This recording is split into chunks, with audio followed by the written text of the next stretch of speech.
திருவாரூரைச் சேர்ந்த நந்தினி. இவங்களுக்கு திருமணமாகி 2 வருடங்கள் ஆகுது. இவங்களுக்கு இன்னும் குழந்தை கிடையாது. இவங்க வீட்டில் இருக்கிறது மாமனார், மாமியார், கணவர், அதுக்கப்புறமா கணவருடைய தம்பி பிரபு. இவங்க எல்லாருமே இப்போதைக்கு கூட்டு குடும்பத்தில் தான் இருந்துகிட்டு இருக்கிறாங்க.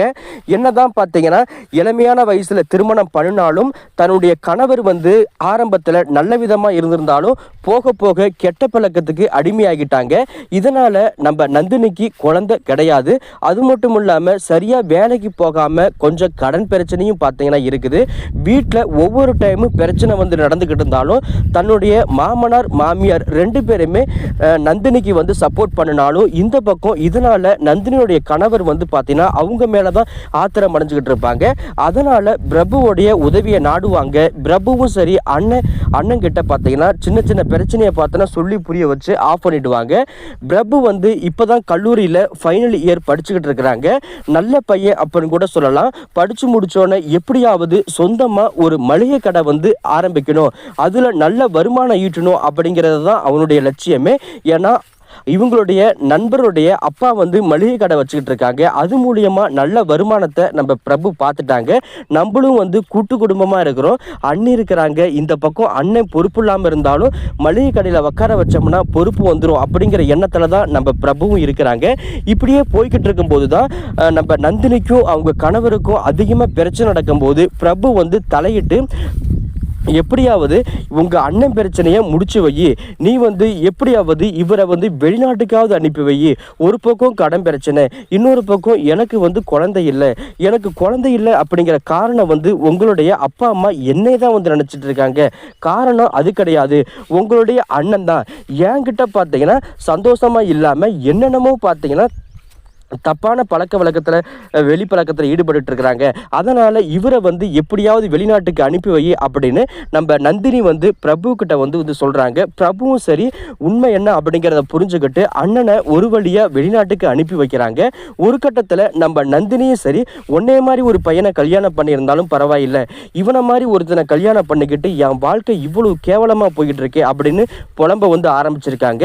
நம்ம பிரபுவும் சரி அண்ணியை அப்படியெல்லாம் சொல்ல வேணாம், கொஞ்சம் நேரம் சரியில்லைன்னு நினைக்கிறேன், அதனால காலம் கொஞ்சம் மாறுனுச்சு அப்படின்னா கண்டிப்பா அண்ணனும் மாறிடுவாரு.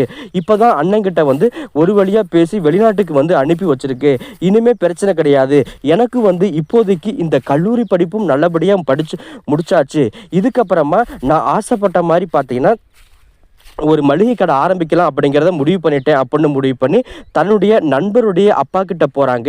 அவங்க கிட்ட ஒரு வழியாக உண்மை என்ன அப்படிங்கிறத பேசிக்கிட்டு ஃபேமிலி சுச்சுவேஷன் உண்மை எல்லாமே சொல்லிக்கிட்டு எனக்கு கடை ஆரம்பிக்கணும், உங்கள் ஊருக்கும் நம்ம ஊருக்கும் சம்மந்தம் இல்லை, இருந்தாலும் பார்த்தீங்கன்னா கஸ்டமர் மாறுறதுக்கு வாய்ப்பு கிடையாது, எனக்கு கொஞ்சம் பண உதவி ஏற்பாடு பண்ணுங்க அப்படின்னு நம்ம பிரபுவும் சரி இந்த பக்கம் நந்தினியும் சரி அவங்க கிட்ட போய் ஹெல்ப் கேட்குறாங்க. அவரும் சரி பிரபுவோடைய உண்மைத்தன்மை நல்ல பையன் அப்படிங்கிறத புரிஞ்சுக்கிட்டு உடனே பார்த்தீங்கன்னா ஹெல்ப் பண்ண இதுங்கிறாங்க. ஒரு வழியாக பார்த்தீங்கன்னா அவங்க கிட்ட பணம் 8 லட்சம் ரூபாய் பணம் கடை வாங்கி மளிகை கடையை ஆரம்பிக்கிறாங்க. ஆரம்பத்தில் கொஞ்சம் அப்படி இப்படின்னு போனாலும் நல்ல ஒரு பிக்கப் அப்படின்னு சொல்ல முடியும். ஒரு வழியாக நம்ம நந்தினியும் சரி பிரபுவும் சரி நல்லபடியாக கடை வியாபாரத்தை பார்க்க ஆரம்பிச்சிருக்காங்க. இதனால் நம்ம நந்தினிக்கு பிரபுவுக்கு ஒரு நல்ல ஒற்றுமை பார்த்தீங்கன்னா நட்பு ரீதியாக உறவு முறையாக நல்ல நட்பு ஏற்பட ஆரம்பிக்குது. வெளிநாட்டுக்கு போன அண்ணனும் சரி அங்கே போய் திரும்பி பார்த்தீங்கன்னா நல்லபடியாக சம்பாதிச்சு கொஞ்சம் கொஞ்சமாக பணம் அனுப்ப ஆரம்பிச்சிருக்கிறேன். இதனால் நந்தினிக்கு அவங்க கணவர் மேலே ரொம்ப இஷ்டமாயிடுச்சு. ஒரு வழியாக 2 வருஷங்களுக்காக கடக்க ஆரம்பிச்சிருச்சு. சாதாரண இருந்த மளிகை கடையை இப்போதைக்கு சூப்பர் மார்க்கெட்டாக பார்த்தீங்கன்னா ஆக்க ஆரம்பிச்சிருக்கிறாங்க. ஒரு வழியாக அண்ணனும் பார்த்தீங்கன்னா திரும்பி வர ஆரம்பிச்சிருக்கிறாங்க. இங்கே அதுக்கப்புறமா வீட்டுக்கு வந்ததுக்கு அப்புறமா கூட்டு குடும்பமாக இருந்து நல்லபடியாக பார்த்தீங்கன்னா ரன் பண்ண ஆரம்பிச்சிருக்கிறாங்க. அதுக்கப்புறமா ஒரு சில மாதங்கள்லேயே நந்தினி பார்த்தீங்கன்னா கன்சீவ் ஆக முடிச்சிடுறாங்க. 1 வருஷத்தில் நல்லபடியாக அழகான ஆண் குழந்தையை பெற்றெடுக்க ஆரம்பிச்சிடுறாங்க. நந்தினிக்கு உண்மையிலுமே ரொம்ப ரொம்ப சந்தோஷம்தான். பரவாயில்லை, பிரபு வயசில் சின்ன பையலாக இருந்தாலும் வீட்டில் பொறுப்பாக இருந்து நல்லபடியாக குடும்பத்தை ரன் பண்ணி இந்த அளவுக்கு பார்த்தோன்னா கடன் பிரச்சனை எல்லா பிரச்சனையும் முடித்து நம்மளுடைய கணவரையும் திருத்திருக்கானே அப்படின்னுங்கிற பாசம் நம்ம நந்தினிக்கு அளவுக்கு அதிகமாகவே இருக்க ஆரம்பிச்சிருக்கு. அதுக்கப்புறமா பார்த்தீங்கன்னா தன்னுடைய நந்தினியோடைய சொந்த தங்கச்சியே பார்த்தீங்கன்னா நம்ம பிரபுவுக்கு திருமணம் பேசி முடிக்க பார்த்தாங்க. பிரபுவும் ஓகே சொல்ல, நம்ம நந்தினியுடைய தங்கச்சியும் பார்த்தீங்கன்னா ஓகே சொல்ல, 2 பேருமே திருமணம் பண்ணி சந்தோஷமாக வாழ வந்து கூட்டு குடும்பமாக சந்தோஷமாக வந்து வாழ வந்து ஆரம்பிச்சிருக்காங்க.